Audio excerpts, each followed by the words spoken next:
Another day, another vlog. Thank you Lord for this day. Hi there! Welcome back again to a day in my life. Ilang araw ko na nga napapansin na parang ang bigat-bigat nga ng pakiramdam ko. Pero go ko balo dagdag ko pala metong kilo niya may bayad ko pakiramdam. Charis. Bali kakatapos ko nga lang palang magkape nung mga time na to at heto yung tasang pinaggamitan ko, dinala ko na nga dito sa kusina. Marami na din nga pala yung mga nahugasang kasangkapan kaya naman naisipan kong itaob na to. Pero parang gusto kong itaob yung buhay nung nagko-comment sa akin ng bad. Charis. Marami nga nagtatanong kung bakit ngayon lang daw naging visible yung mga video ko sa mga iba kong followers. Pero go ako din tinatanong ko yung sarili kung bakit nga ba ganun. Araw-araw naman ako nag-a-upload, bakit di nakikita ng iba kong followers? Pero ngayon na okay na nga, kahit papano mag-a-upload tayo hanggat kaya ko. Wala naman nga tayo masyadong ganap ngayon, kaya naman heto, bumili na nga ako ng may lulutong ulam. Bali bumili nga pala ako ng tinapang tamban. Well, actually, pina-reserve ko na nga yan dahil sabi ko doon sa nagtitinda kapag meron, i-chat ako. Kumuha na nga din pala ako ng bawang at sibuyas na gagamitin natin sa paggisa ng ating adobong kangkong. Alam nyo ba dati, hindi ko rin kinakain yung tinapantamban kasi nga hirap na hirap akong kumain. Basta hindi ko lang talaga alam kainin yung liwalo.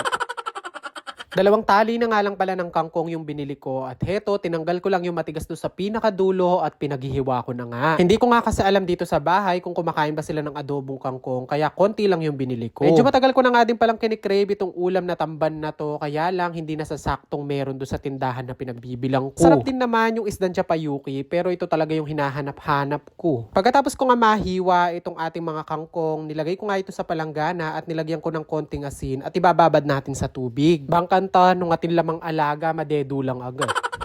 Bali pagkatapos ko nga naibabad yung kangkong, nag-prepare na nga din pala ako ng bawang at sibuyas na gagamitin natin sa paggisa. Bali ito nga pala nabili natin na tamban, hindi ganong kalaki yan pero matataba naman. Ay rugo, agyang payat la pa kanini basta tamban la ka ng kulo. Bali 3 balot nga agad yung binili ko at yung isang balot lang yung lulutuin natin. Yung dalawa sa susunod ng linggo na. Charis! Dahil nga naubusan tayo ng kahoy na ipanggagatong doon sa ating kalan, dito na muna tayo sa loob magluluto for today's video. Pero go, sigurado matula no na naman kanini deta manigarlyo at ino naman panyindi ka rin sigarilyod. Matagal-tagal nga nating hindi nagamit yung mga kawali natin dito sa loob dahil nga hindi yun pwedeng isa lang doon sa kalande kahoy. Nang bumubusok-busok na nga yung ating kawali, naglagay na nga pala ako ng konting mantika, ginamit ko na din yung pinagprituhan pandagdag. Pagkakuha ko nga ng bawang sibuyas kanina, nakita ko nga itong mga ilang pirasong dried pusit, kaya isasama na natin sa lulutuin natin to. Ito nga sa bahay, hindi sila masyado mahilig sa mga gantong dried pusit. Pero ako, gusto ko lahat ng dried. Baka naman, mayroong magpadala dyan. Chares! Kung gusto mo nga na medyo malutong yung dried pusit na piniprito mo, kailangan mainit yung mantika. Pero gonong kabiyasa magluto ka rin, sigurado magilang goma.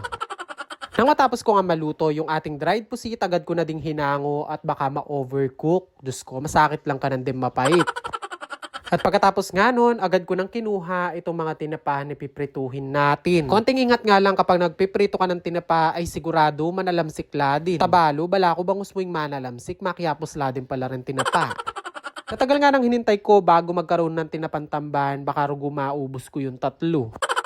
Hanggang ngayon nga marami nagtataka kung bakit nga daw hindi nila nakikita yung mga video ko sa mga newsfeed nila. Sa totoo lang, nung mga nagko-comment na mga ganun yung mga followers ko, nagtataka din ako, araw-araw naman ako nag-a-upload kung bakit nga hindi nila nakikita. Bukod nga sa ibang nagko-comment, marami din naman nagme-message kung bakit nga hindi raw ako nakakapag-upload. Kaya naman nung nalaman ko nga na ganun, nagpahinga muna ako ng mga 2 linggo. Diyos ko, sino ba namang hindi magpapahinga? Nasasayang lang kasi yung mga effort na ginagawa ko, hindi naman nakikita ng iba kong followers.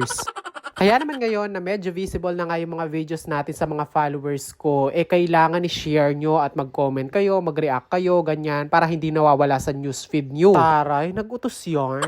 Charis. Siyempre kapag ganito na medyo lumalawak at lumalaki na naman yung mga views natin, hindi mawawala yung mga bashers. Sabi nga nung iba kong followers na nagko-comment, hayaan ko na nga lang daw yung mga nambabash na yun. Dagdag din views daw yun. O siya, sabi ko, go.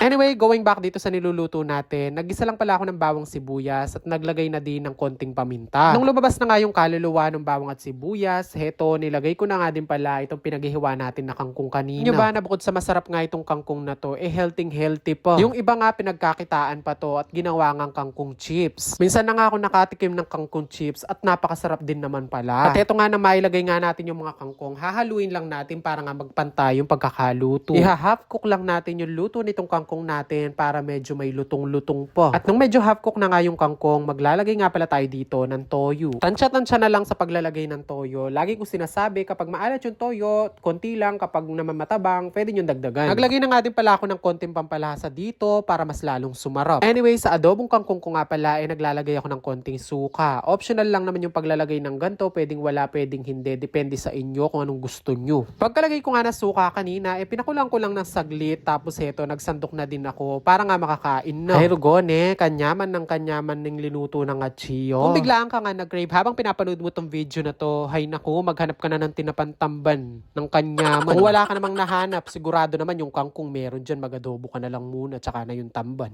Charis! Anyway, that's it muna for today's video. Thank you for watching. And again, don't forget to like, follow, and share for more. See you again on my next vlog. God bless everyone. Bye!